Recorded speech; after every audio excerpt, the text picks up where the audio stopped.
And welcome back to the First and Goal podcast. My name is Lewis. Next to me, as always, is my beautiful co-host, Laraib. As we are here to break down week 5 of the NFL season, Laraib. Just another week. I would argue this is our best week of football yet. It was a good slate going into it, even though you had some teams on byes, but some awesome upsets, some awesome nail-biting games, awesome finishes, great individual performances all week long, Laura. There's so much to get into in this episode that I'm super, super excited. How are you feeling going, just watching that awesome week? I'm feeling great. I mean, I think top five longest day of NFL football Yeah, ever. We start real early in the morning in London and end real late night after that thunderstorm delay in Pittsburgh. But it was just a great week. We saw a lot of defensive battles, and then we saw huge offensive explosions as well. It was everything for everybody this week. And so a great week 5 for the NFL.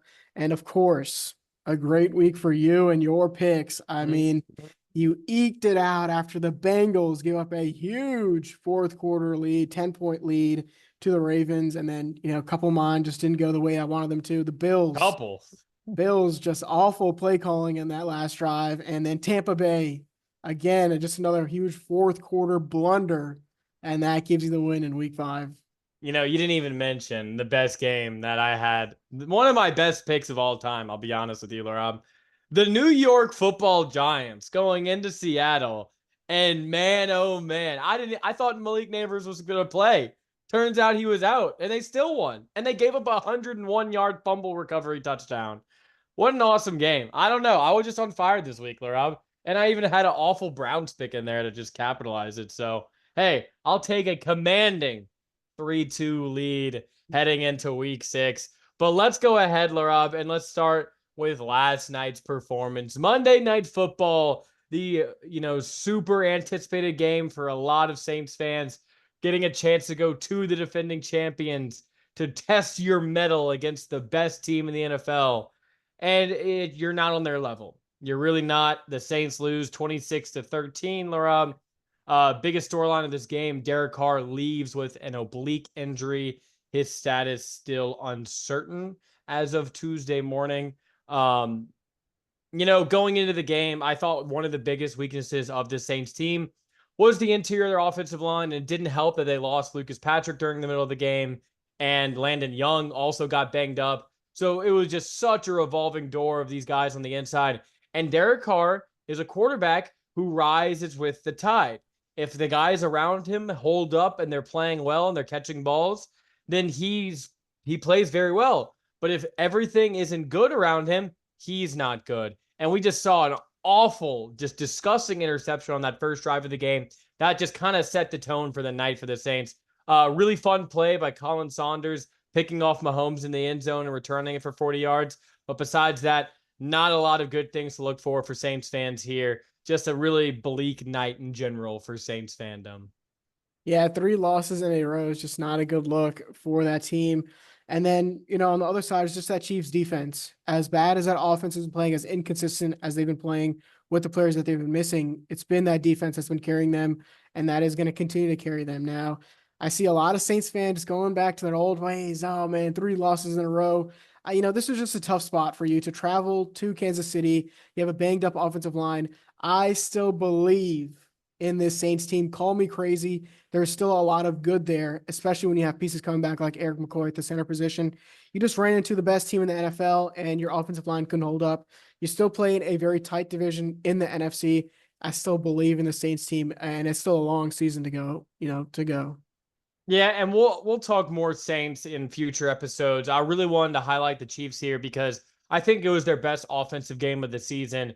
26 points isn't the most they've scored in the game, but against this defense, just to be able to go down the field basically at will, just all these sustained drives, running the ball extremely effectively. Juju Smith-Schuster having one of the best games of his entire time as a Chief, and just everything clicking. Definitely Travis Kelce's best game as a Chief this season. And, the awesome 2nd and 34 flea flicker to Samaje Perine that didn't make me scream. But overall, just a really, really good Chiefs win, just to reestablish confidence in this offense going into the bye week at 5-0 is a pretty darn good feeling for Chiefs fans. So excited for them going forward. Saints, lots to figure out. We just saw one coach get fired, Laraib. Now, Dennis Allen, he admitted right after the game, we got outcoached, we got outplayed. And it's like, this can't keep happening, Dennis. You're 1-9 against playoff teams the last 2 years. Eventually, you got to, punch up in your weight class. So, anyway, Laraib, let's go ahead to a segment that I like to call Panic Meter. The Saints would definitely be on this list. Panic Meter, basically, Laraib, I'm going to give you a team, and you have to act like you're one of their most die-hard fans. And I'm asking you, are on a scale of 1 to 10, Laraib, we're going to go back and forth. Give me how panicked a blank fan would be in their current football situation, Laraib. So I'm going to go ahead and throw this first one at you. I mentioned we have seen our first coach fired.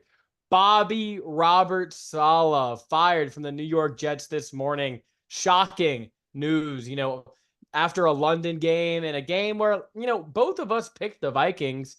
It was kind of a weird time to fire him considering his calling card, the defense, held Darnold to probably his worst game of the entire season and held this Vikings offense pretty well down, especially in the second half, to allow a comeback.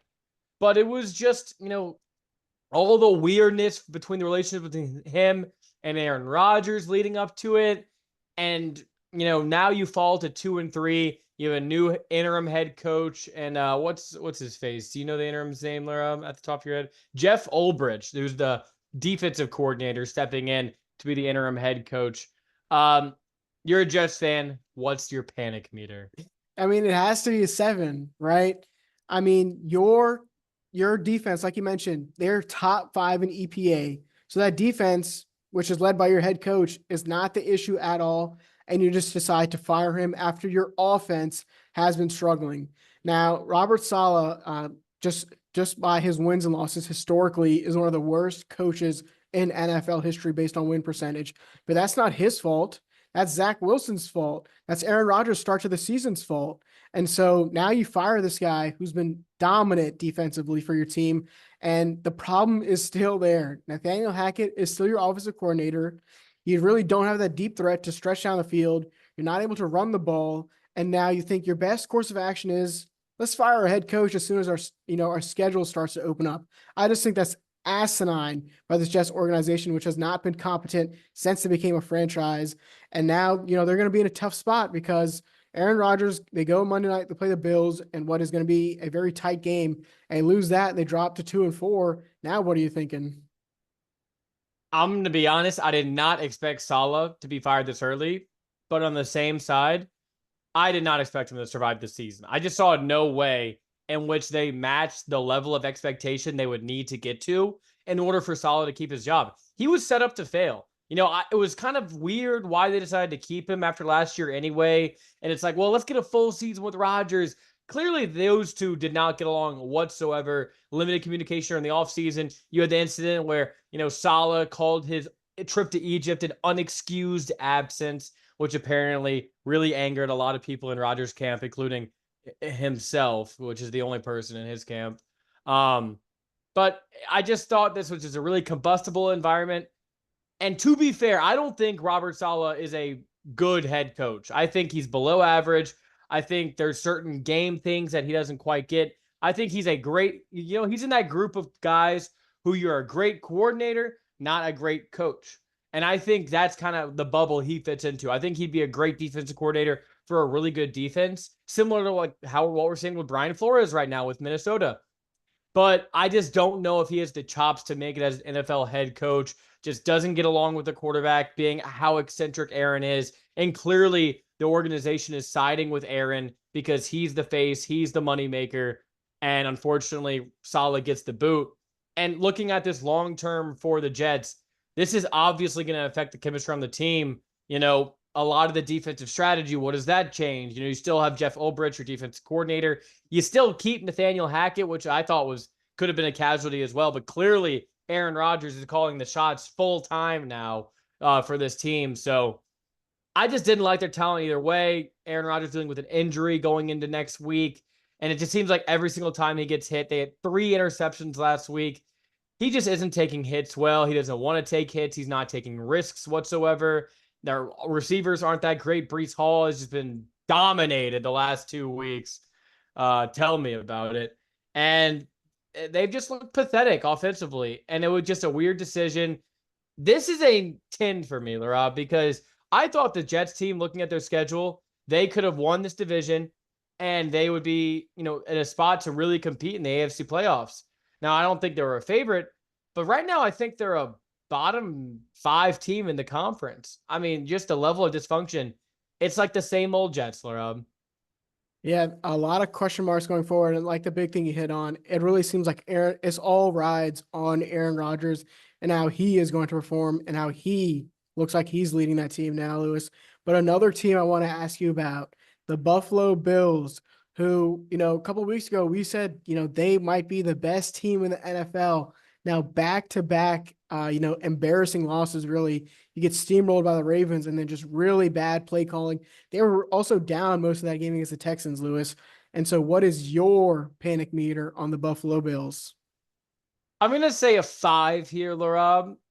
And it's because I still believe in Josh Allen. I do believe in McDermott as a defensive coach. I think those two things are proven commodities, and they're going to translate future into the season. The things that have been shocking me that I think were really going to hurt Buffalo in the long run, unless they address them, is their lack of outside talent just, really shown evident in these games, like against Baltimore, where all these teams, like the Bengals and the Cowboys, all the receivers are going off against Baltimore. And the only team that hasn't is the Buffalo Bills with Josh Allen at quarterback. So that's just puzzling to me. And then obviously, I mentioned Sean McDermott as a defense coordinator, but as a head coach, we still have these just weird game management issues. Like at the end of the Houston game where, you're tied ball game. If you just run the ball out, you're definitely going to overtime. But if you get a completion and try to get some yards, then maybe you get into field goal range with Josh Allen and you get a field goal to win the game. But 3 straight incompletions, punted away to Houston, and they kicked the game-winning field goal. Just a joke of a game management by Sean McDermott. So huge red flag for me right there. And then Josh Allen just taking a lot of hard hits, like that hit he took where he obviously got what a joke by the NFL to allow Josh Allen back in that game. Quick sidebar, Laraib. But to see him struggling on the ground 2 weeks after the Tua debacle for the NFL, you're gonna just, hey, Josh Allen's one of the biggest faces, biggest names in our entire league. We're going to throw him back in the game with some smelling salts on the sideline, get him riled up and get him ready to go. If he would have taken another hit, then what? Then you lose one of your biggest icons in the sport due to just negligence, due to irresponsibility. So I think that's a joke, and that concerns me for the Bills moving forward. Not that I'm concerned about Josh Allen's health moving forward, but that I'm concerned about the hits he's taking and that it could sustain.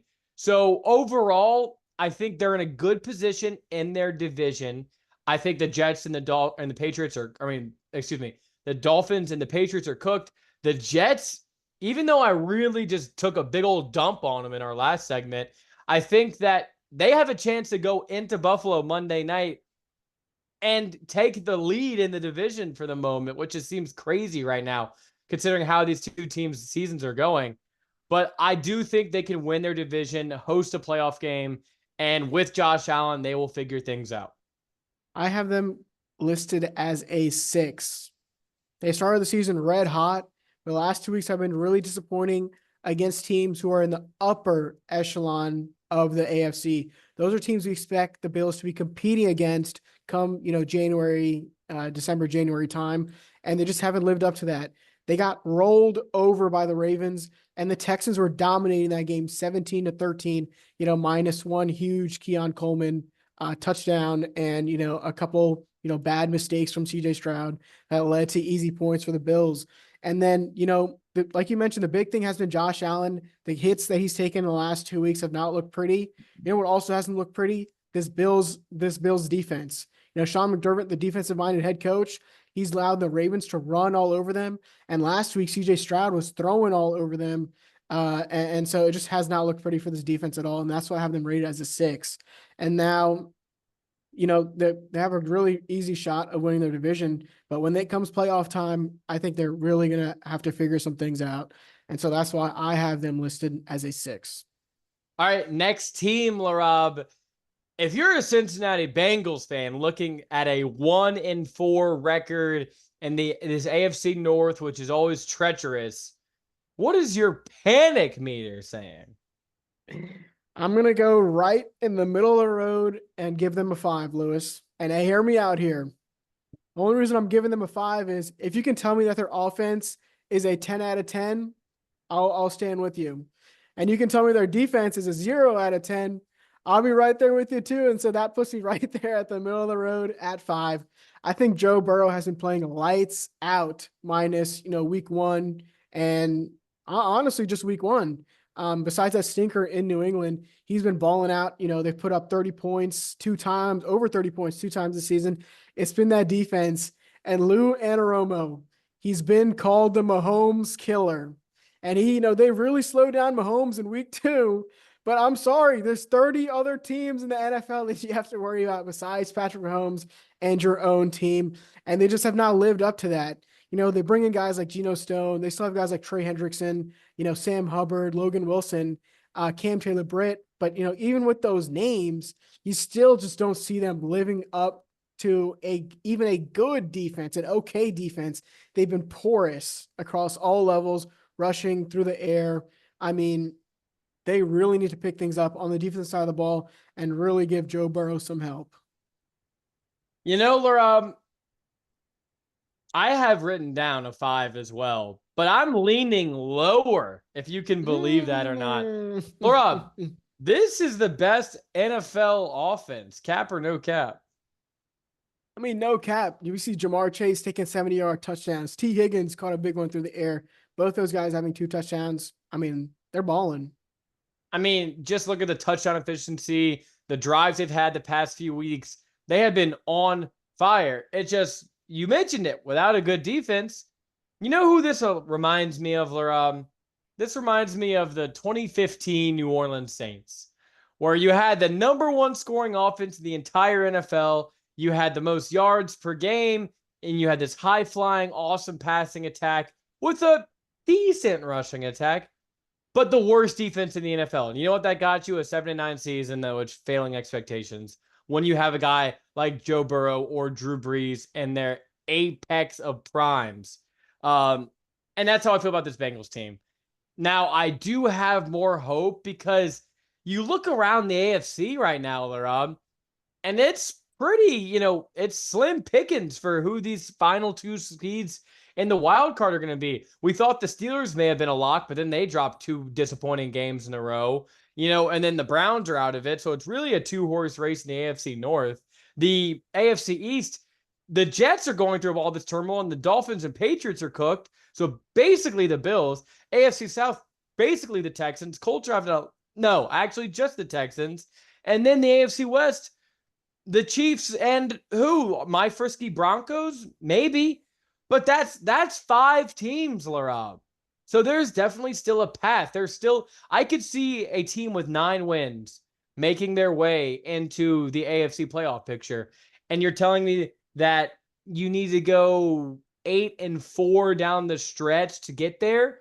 I can see that happening for this Bengals team. The way this offense is playing, they're trying to figure things out. And I do trust Lou Anarumo. And it's just going to get colder in Cincinnati, and it's going to get tougher to play there, even though they are 0-3 at home. So I do maybe foolishly,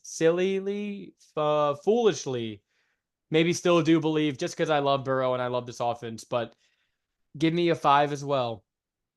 Yeah. Now, Lewis, I want to ask you about another team who is not living up to their expectations coming off a Super Bowl from last year, Super Bowl loss, the San Francisco 49ers. They've lost 2 huge games where they've had huge leads against against the Rams and the Arizona Cardinals. No, quite timetable yet on when Christian McCaffrey's coming back. How are you feeling about the San Francisco 49ers? I'm at a solid 8, Larob. I'm extremely concerned about the 49ers. not only are they in a tough division, the Cardinals just beat them. The Seahawks had an awful game against the Giants, but that happens in the NFL. And then the Rams are always, the Rams already beat them as well. So you're 0-2 in the division with a game coming up this week in Seattle, which you could potentially drop to 0-3 in the division. And I've really liked how Purdy's played this season. Almost my opinion on him is starting to flip because as the talent and the pieces are getting worse, he's kind of remaining the same. But our perspective changes because, oh, you're not doing it with this awesome Christian McCaffrey and great versions of Debo, Kittle, and Ayuk. It's like, oh, you're kind of doing it with Jawan Jennings and that's about it. I mean, for the majority of the season, and he's played the same he's always played. So my opinion on him is elevated. But overall, this team, the defense, it's just not the same as it once was, Laraib. Fred Warner is still a very good player, but I just don't see the explosion from Nick Bosa on the edge. They're really not generating a lot of pressure on the quarterback, and quarterbacks have been pretty successful against them, especially running the ball on this team as well. They just don't scare me like the 49ers defenses of the past. And this offense is just not reliable enough without guys like Christian McCaffrey, especially in the red zone where they've really struggled. And now their kicker, Jake Moody, goes down. So getting points in these situations is going to be super tough. We'll see what they do for Thursday's game against the Seahawks, which we're going to talk about in a little bit. But I'm very concerned because this isn't just a team where our expectations are playoffs, Laraib. This is a team that has gone all in. You pay Brandon Ayuk all that money. You pay Trent Williams this offseason. You already paid Kittle and Debo and all these awesome players on your team. You're going all in for it right now. And to have a 2-3 start to start the season and just underwhelming, this is extremely troubling because of how much they've invested in this team and what their expectations are. And that's a Super Bowl champion, Laraib. Yeah, I'm right there with you. I'm going to agree with you. I'm going to go 7 instead of 8. But as a Seahawks fan, I can tell you, whenever these Seahawks had to play these 49ers, I always feared that defense these last 2, 3 years. Feared. Whenever they're coming into Seattle or we're going to San Francisco, they put fear in you. You knew they were getting after your quarterback. You knew it was going to be difficult to throw after them or throw at them, and especially with that secondary. But this year, we see guys like Kyler Murray just take off for a huge 50-yard run for a touchdown. We see Matthew Stafford claw back in the fourth quarter. And besides Fred Warner, they really don't have that guy who jumps off the page that really makes you shake in your boots, especially if you're a quarterback. And then, on the other side, it's clear that this team, Christian McCaffrey hid so many deficiencies that they had, especially in the red zone. He had a 17-game streak of touchdowns in a row. That just has not been there. Jordan Mason has been a great backup running back, but that offensive line really, it was Christian McCaffrey really who was that guy, that piece that really held it all together. And now you're putting a lot on Brock Purdy's plate. I think he has the longest time to throw this year in the NFL just because of his ability to scramble around in the pocket. And that's been great for him. He's been great at adjusting and finding those guys. But whenever you have your big names out and you're trying to throw to some backup guys, it's just not been there for him. I think, he's great at improvising, but sometimes he just holds on to the ball just a touch too long and, the defense recovers and he's taking a big sack or they're going backwards. I really think this 49ers team is going to be reeling, especially after this Thursday night game. And so that's why I have them at a 7. All right, and let's go ahead, Laraib, let's go to our final team here for Panic Meter. Laraib, flipping it on over, your team, the Seattle Seahawks, just lose a strange game, dropping 2 in a row to the New York Giants. I mean, who could have predicted such a strange outcome? For our audio listeners, I'm pointing to myself right now. But yeah, I mean, seriously though, no Malik Neighbors, Daniel Jones going on the road and really not facing a lot of pressure, even in that raucous, Lumen Field, as y'all call it all the time, the place of horrors. You call it Doomin Field because quarterbacks are doomed. Meanwhile, Daniel Jones went in there and diced up this defense. And realistically, if it wasn't for a 101-yard fumble recovery for a touchdown, the Seahawks really didn't have done anything on the scoreboard. So how concerned are you as a Seahawks fan?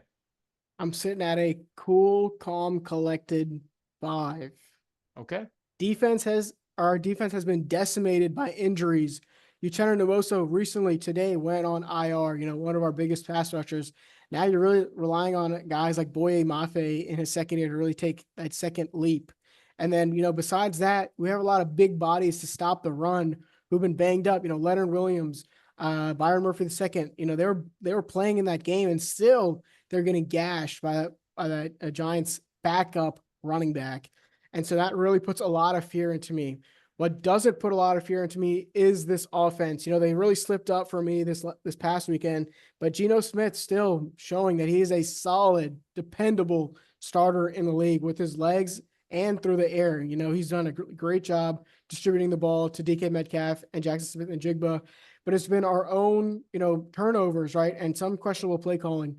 We only ran the ball with Kenneth Walker 5 times on Sunday. What the hell was that?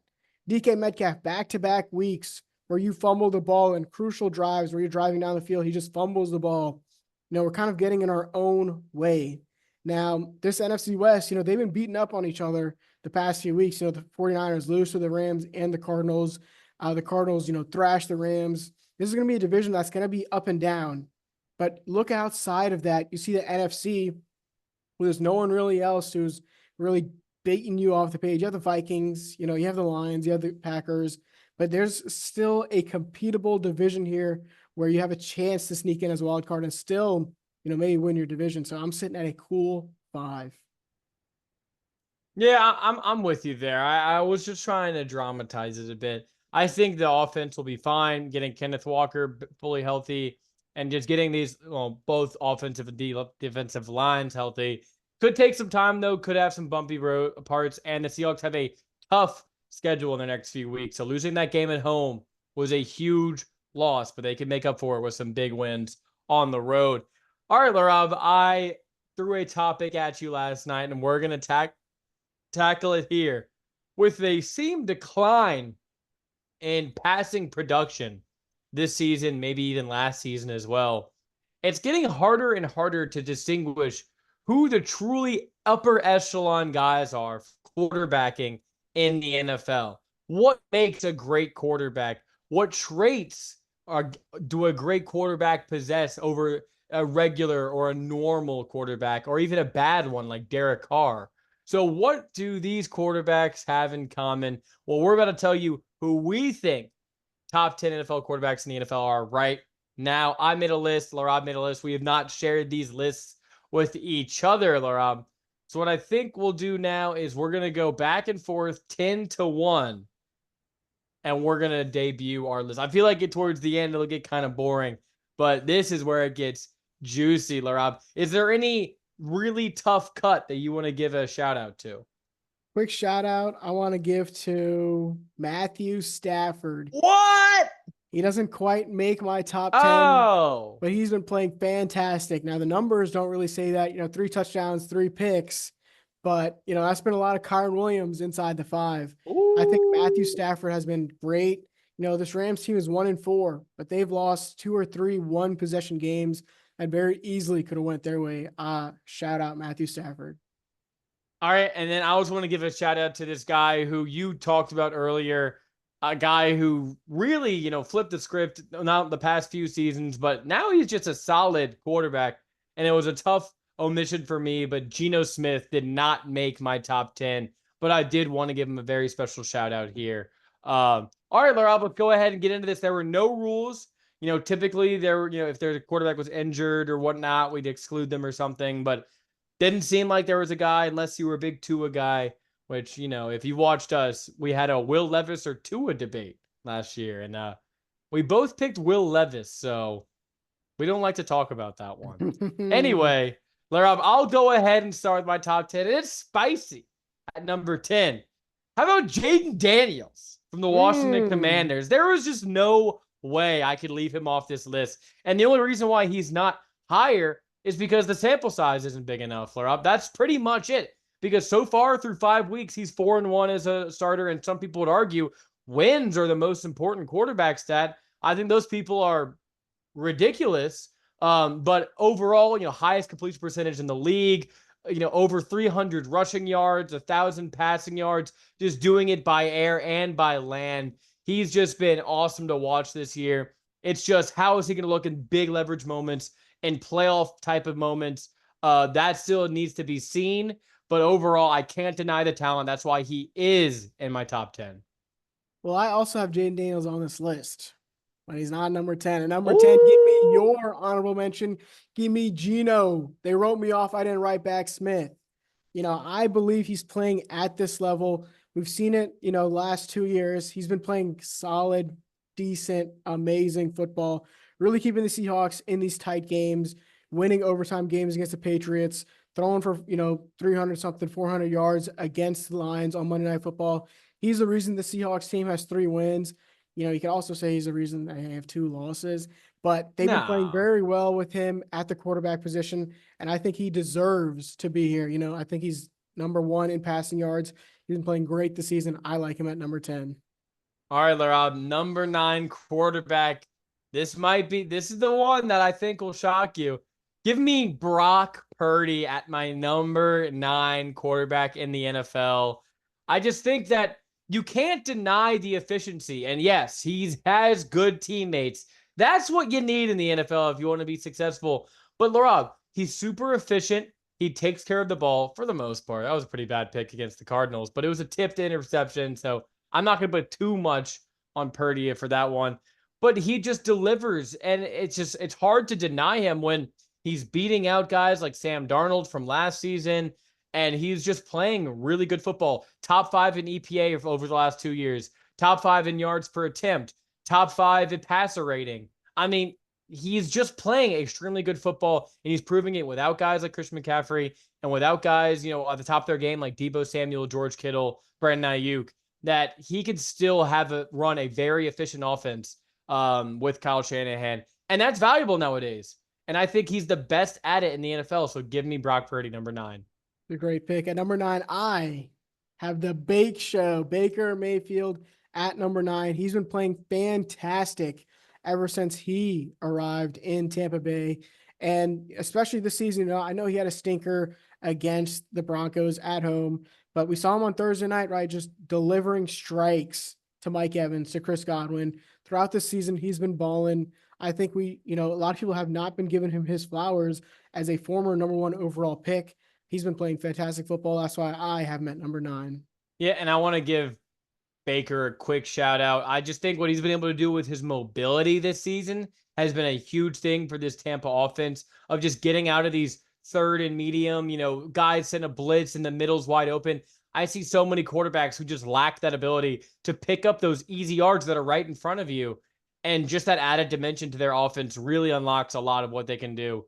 So I don't hate the Mayfield pick. He didn't make my list. A pick that I love, number 8, Jordan Love. I just think overall, super productive quarterback, isn't afraid to throw the ball, isn't afraid to get hit. Just a lot of really just super talented arm, super big arm, and just a raw athlete prospect, but he's putting it together. Awesome game against the Rams last week, despite a really boneheaded pick 6, Will Levis-esque, but made up for it with some awesome throws and awesome plays down the stretch. So give me Jordan Love at 8. At 8, I have your guy, Jaden Daniels. For all the reasons that you mentioned, I believe he is a top 10 quarterback the way he's been playing. And I do think, sample size, yeah, sure hasn't been there, but he has gone against some tough teams so far. That Browns defense is no slouch. Now that Browns offense that keeps on giving the ball back to the Commanders, that's another story. But I still think Jaden Daniels, the way he's been playing, I believe, he should be in the MVP conversation, especially when you think about the expectations that this team had. I have Jaden Daniels at number 8. All right, Laraib, my number 7 is Matthew Stafford. I think just super underrated quarterback. Just his ability to make plays without, all of his offensive talent there. He's just such a warrior. He's tough as nails. If it was me and you as his receivers, he'd still find a way to be in the fourth quarter looking to, take the lead or tie it up while trailing. He's just such a warrior. He's always going to put them in situations for success. And I think he's even eliminated one of the biggest problems I had with his game, which was what the hell Stafford plays where every once in a while you'd have a game where it's like 3 picks, 2 pick sixes, and you're just sitting there like, what just happened? But Stafford has been awesome, super underrated this season.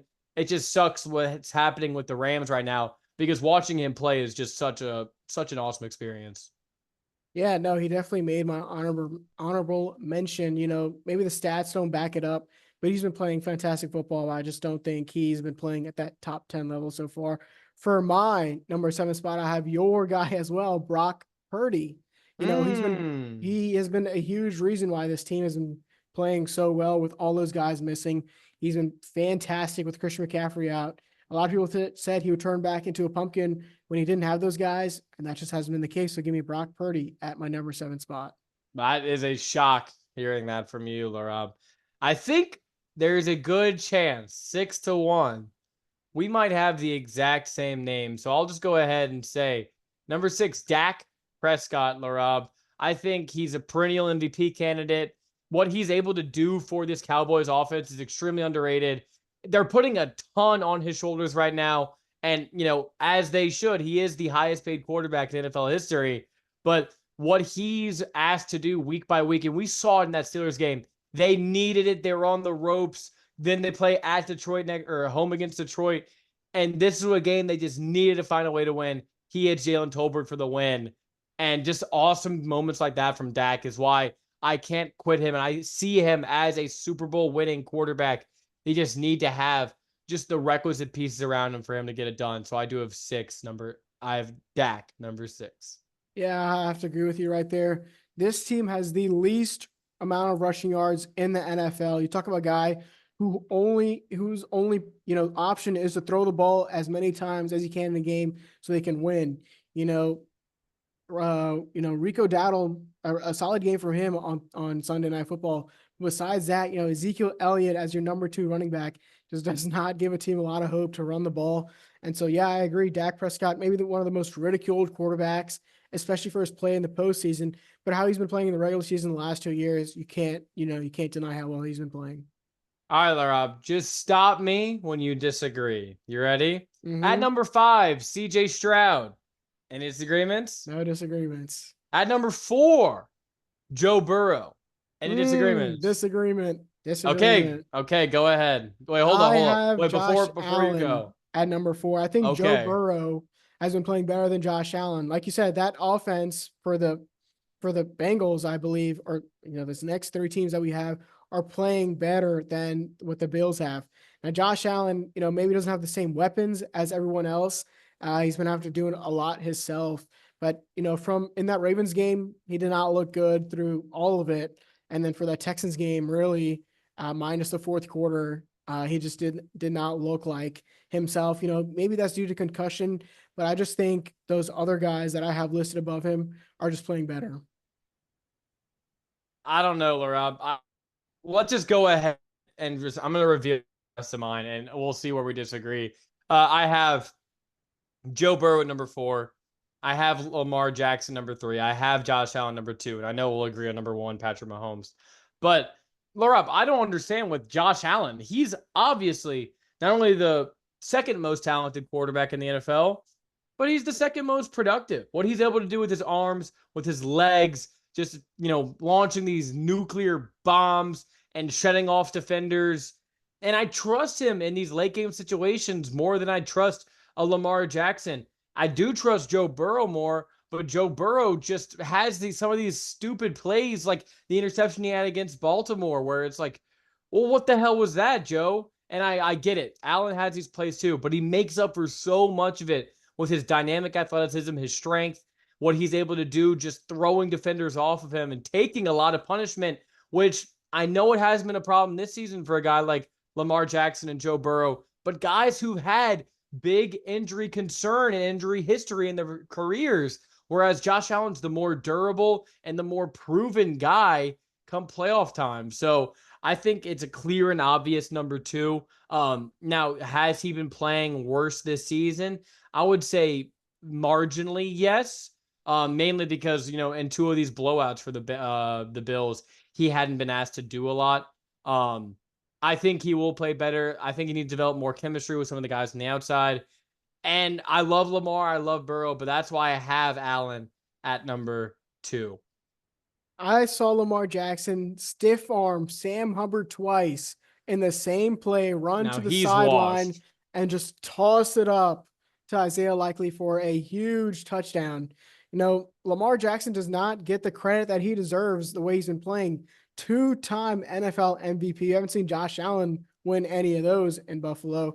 I think, Josh Allen, all these guys up here in this top 4 caliber, they all deserve to be there. You could put them in Who's your any 2 and order. 3? My 2 and 3 is Lamar and Burrow. I just think Who's 2? Who's 3? Lamar is 2, Burrow is 3. Okay. Okay. I think Burrow has not had any help from his defense this season whatsoever, and that team has been on his back the entire season. Now you can tell me the same exact thing with Josh Allen, but Joe Burrow has not gone out there and done 9 for 30 and only 1 touchdown in a huge game. And see Lamar, in that week 1 toe tap, that could have been a touchdown. I mean, that's a different game that we're talking about.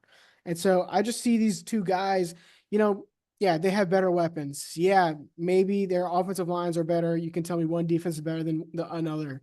But from Allen, I just think they need more weapons for him. He has the capabilities. This is an MVP type of year for him. It can be, but he just hasn't shown it to me like these other guys have so far.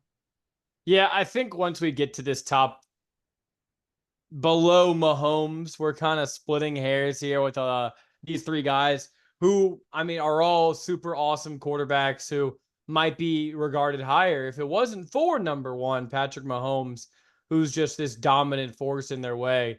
Anything on him, or is it just same old, He's same just old? my homie. I mean, he had his best game of the season last game, and he's just going to find a way. And it just, I love him. I love him.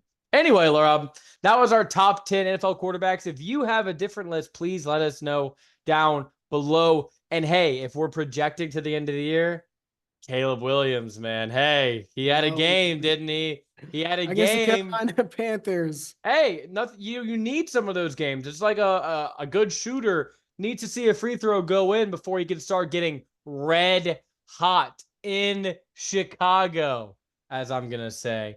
Anyway, Laraib, let's go ahead to Thursday night football. 2 guys in your top 10 list barely miss out on mine.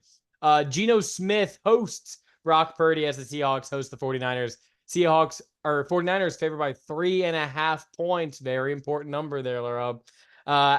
In Seattle. Who do you got? I'm going with my Seattle Seahawks in a huge Yeah. spot at home. I think these Seahawks are a team not to be messed with. Let me give you a quick stat. Teams, after they play the Detroit Lions this year, have been 0-4. The Seahawks were cursed with to start that Giants game, but this is a different story. You're still at home. You're facing a 49ers team without Christian McCaffrey. You're facing a 49ers defense, which has not looked the same. This is a huge spot for Geno Smith and the Seahawks. If they can win this game and take a commanding 4-2 lead in the division, they're in a really good spot. I just think the Seahawks team, they get back to running the ball, which they didn't do at all against the Giants. Kenneth Walker and Zach Charbonnet might be, the 2 best running backs or the best running back backfield in the NFL currently. And so I think they pound this ball on the 49ers. Gave me the Seahawks in a close game, but a huge Jason Myers field goal that doesn't get blocked this time illegally sends the Seahawks Yes. to 4-2. Give me the Seahawks 23-20. Yeah, this is a tough game for me, Larob. I'm not going to lie. I really think this is going to be a high-scoring game. Thursday Night Football, you just see some of the craziest games ever. But, I just think disappointing losses coming back for both of these teams. You mentioned the Seahawks, but the 49ers just giving away another lead against a division opponent. And I mentioned it earlier, they can't afford to go 0-3 in the division here. But it's in Seattle, and I think these 2 teams are a lot closer in talent than some people will make it seem. And still no McCaffrey in this game. And a lot of these older guys on a short week, that just doesn't prove, I don't know. I just don't trust that for the 49ers. So give me the Seattle Seahawks here at home. Fly, Hawks, fly. I'm definitely taking you because I want to, not because the picks. But I'm going with the Seahawks in this game. A big thing that I want to see in this game is how this Seattle offensive line can battle this 49ers defensive line that hasn't been able to get a ton of pressure this season. I think they're going to hold up just enough for Geno to have time and make plays, but that is a matchup I am excited to watch. But I am going with the Seahawks 36, the 49ers 30 in this ball game, Laura. I think you're expecting way too many points after that last Thursday night game, but we'll see what happens.